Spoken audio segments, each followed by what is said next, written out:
been happening across the country lately. There's been a lot of emphasis on better communication. Whether it's your relationship with the community, with coworkers, family, or friends, things usually work better when you have a better understanding of the people around you. Today's show is all about relationships, and we're giving you the opportunity to call in or post your questions on our Facebook page. Of course, the first thing people usually think about when we say relationships is usually dating and marriage. Have you noticed how many reality shows use that as their premise? Have you seen all those? Yeah, right? The Bachelor, Married at First Sight, Coupled, and Married by Mom and Dad, just to name a few. It's all in hopes of removing the obstacles of matchmaking. I've never been on a date where there's another girl. I was unprepared how awkward it would be. My mom and dad are going to pick my husband. Are you okay with that? That sounds ridiculous. I never pictured getting married to a stranger. Not only have I found love, but I have found a lot of it with more than one person, and I didn't know that this much love existed. Are you really surprised when it doesn't work out?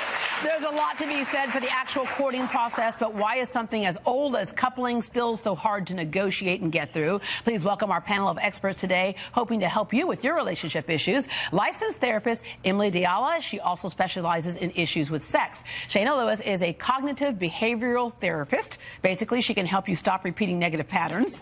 And before you walk down the aisle at Second Baptist Church and say, I do, you have to go through some marriage counseling courses. It doesn't guarantee a happily ever after, but it can at least point out things you might need to work on. From Second Baptist, Pastor Ben Young, and the author of The 10 Commandments of Dating. Please welcome our panel to the show this morning.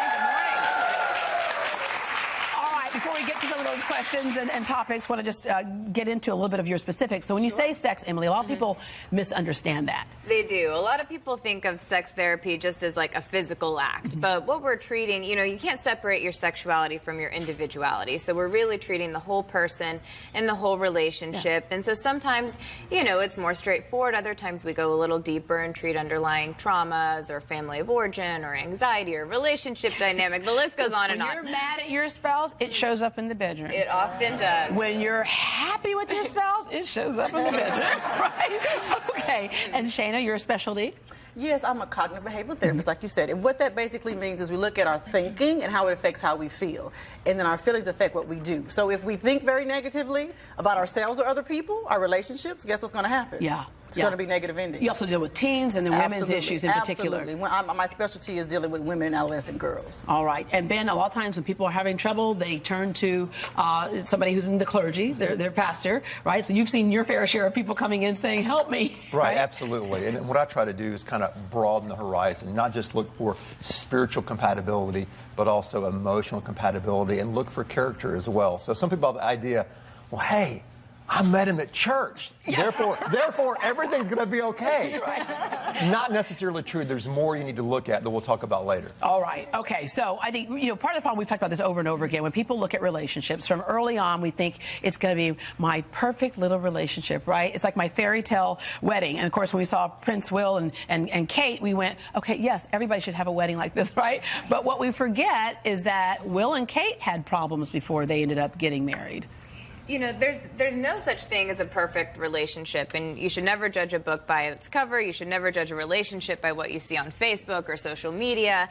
We're all human. We all have issues, and that can show up in our relationships. Yeah, absolutely. Mm-hmm. Okay. Shortcut to relationships. That's one of the things that we see in all of these shows. It's like they seek to take out the courting process, right? Mm-hmm. And so it's like you're surprised that it doesn't work, that Married at First Sight, having parents arrange your marriage. Like, how many of you would have your parents pick your spouse? I'm going to say no. Yeah. I think when people were getting married at a much younger age, it probably made more sense to have the parents involved because they, had wisdom that some people didn't have, when they're 20 years old. But I think now that we're getting married a little bit older, we know what we want. We're more differentiated from our family of origins, and we're able to make some of those decisions for ourselves. Yeah. All right. The value of courting? It's super important because you don't get to know someone in 90 seconds. It takes some time. And so you have to be able to spend, I say, seasons with people. You know how when it's hot, when it's cold, when it's heat in the kitchen, how do they deal with that? Right. And when the flowers are blooming, how do we deal with that? So you want to be able to get to know blooming, how do we deal with that? That's awesome. Yes. All right. And then, Ben, the value of courtship.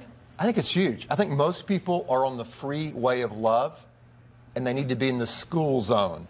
So take it slow. Take it slow. Get to know the person you're going out with. That is absolutely critical. All right. By the way, if you have a question for us, you can call us now at 713-284-1055, 713-284-1055, or post it on our Facebook page. Okay. Let's get into some of the big issues that people have, and of course, work-life balance is one of them.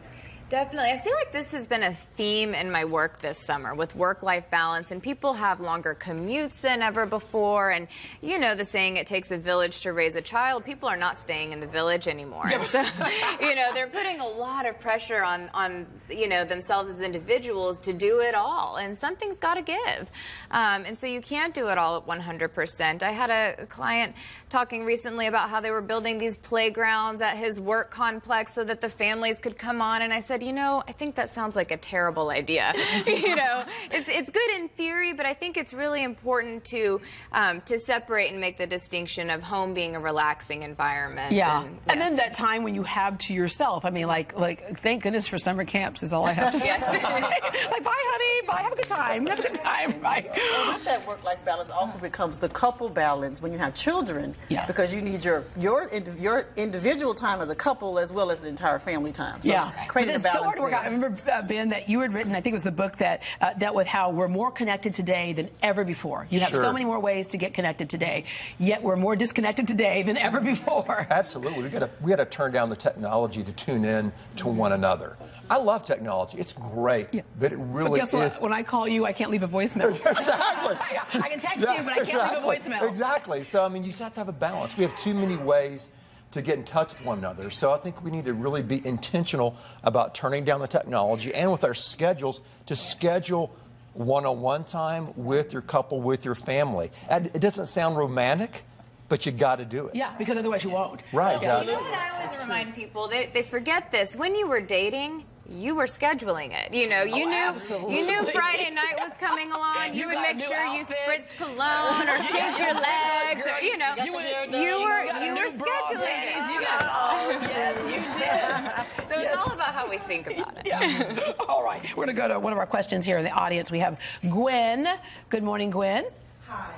When you're in a married relationship, should you combine your bank accounts or should you keep them separate? Okay, when you're in a married relationship, should you combine your bank accounts or keep them separate? And I think that's a personal choice that you make. It can depend on how well we manage our money as well. If we have one that manages better than the other one, then that may be their strong suit. So you might want just that one to manage the money. But I think it's something that the couple has to agree upon. You don't want to make an issue of division, but let's have a conversation, talk about and agree about what makes sense for our family. My husband and I have no commingled funds. He doesn't even know what I make. He has no idea what I make. And part of the reason for that, for me, is that I remember my mom, she would come home and she would have clothes in the trunk and she'd be like, is your father in the shower? And she'd run in. Even though she made her own money, she just had that mindset that she couldn't go buy things, if he knew, whatever. And then I was married before. And when I was married before, he wanted to have commingled funds and I just kept saying no for some reason. I kept saying, it's my security blanket in a sense. But I kept saying no, but he took it personally as meaning we're not together. So, yeah, you got to work that out. Well, we aren't together now, but anyway. Sometimes you just got to do what you got to do, huh? But, you can divide up the funds, or the bills. And, you take care of this, I'll take care of this. Does it really matter that they're commingled? Right. All right. Our next question is from Yura. Hello. Hi. My son has been in a relationship with this young lady for over a year, and from the beginning, she has told him that he has to pay for everything. And I don't agree with that, so what do you all think? Okay, so she said you had to pay for everything. Dating is tricky these days. I think that, women on the one hand still really want to be courted and want to believe that chivalry is not dead. And what that means traditionally is that, the man picks up the tab maybe initially. On the other hand... Is it just like look, Mama's giving a face over there. Is it just like... you did that neck thing. She was like, excuse me. But is he picking a tab like on dates and stuff, or is it like other things like her electricity bill needed to be paid? Yeah, everything. She says that a man is supposed to do that, and so he's believing that, and he's basically almost doing all of that. Look, I'm a mother of a son too. She can't date my son. Okay, all right. I think that takes it a little far. You know, I do. The only thing when we're going out to eat and you pay for the bills. Another thing that you're supporting me. If we're all adults, everyone's responsible for themselves. When we get married, that's maybe a different story. But when we're dating, you need to be responsible for yourself. Yeah. Okay, Ben, as a guy, like, did you always feel like, you know, when we were dating, it was like, okay, always pay for the bill? That's just the norm? Oh, absolutely. Yeah, I felt that way. But I think, again, balance is the key that we're talking about. But by and large, the guy should pay. They should lead in that. But the situation that we talked about from this lady in the audience, that's a little extreme. Yeah. Okay, so did your son complain about it, or is he okay with it? Well, he's in love. He's He's in love. Okay. It cuts off oxygen to the brain. The love. You know, ultimately, it is his decision to do, right? I mean, he's a grown-up, but you let him know how you feel, and then, okay, we'll check in with him in about a year. Yeah, all right, thank you very much. Hey, coming up next, arranged marriages have been in existence since the time began, but what's it really like to be in that type of relationship, and can it last? We'll answer that and some of your other questions when we come back.